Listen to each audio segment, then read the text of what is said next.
మొన్న నేను క్రియేటిన్ గురించి చెప్పిన. ఏమని చెప్పిన? క్రియేటిన్ తీసుకొని 3-4 లీటర్స్ వాటర్ తాగకపోతే మీ కిడ్నీస్‌లో స్టోన్స్ రావడం, దాన్ని క్రియేటిన్ అనే వేస్టేజ్ మీ కిడ్నీస్‌లో స్టోర్ అయిపోతది. అది ఇది అని చెప్పిన.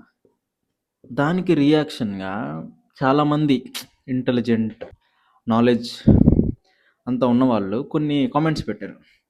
ఏమని? నేను ఇన్ని ఇయర్స్ నుంచి క్రియేటిన్ తీసుకుంటున్నా. నేను సరిగ్గా వాటర్ తాగను. ఇదే నిజమైతే నా కిడ్నీస్‌లో కొండలు పెరిగిపోయి ఉండాలా. అది ఇది ఏదేదో. ఇప్పుడు క్రియేటిన్ తీసుకుంటాం. తీసుకున్నాక క్రియేటిన్‌లో ఒక వేస్టేజ్ ఉంటది. క్రియేటిన్‌లో ఒక వేస్టేజ్ దాన్ని క్రియేటినైన్ అంటారు.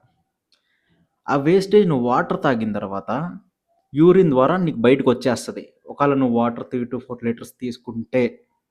తీసుకోకపోతే యాడ నుంచి వస్తది అది? నాలెడ్జ్ తెలిసుంటే నేను యాక్సెప్ట్ చేస్తా అక్కడ. ఏదో తెలిసి తెలియని నాలెడ్జ్ పెట్టుకొని తెలియకపోతే తెలుసుకోండి. నాకే మొత్తం తెలుసు, నేనే పెద్ద తోపు అనుకుంటే నీ కర్మ నీది, నేనేం చేయలేను.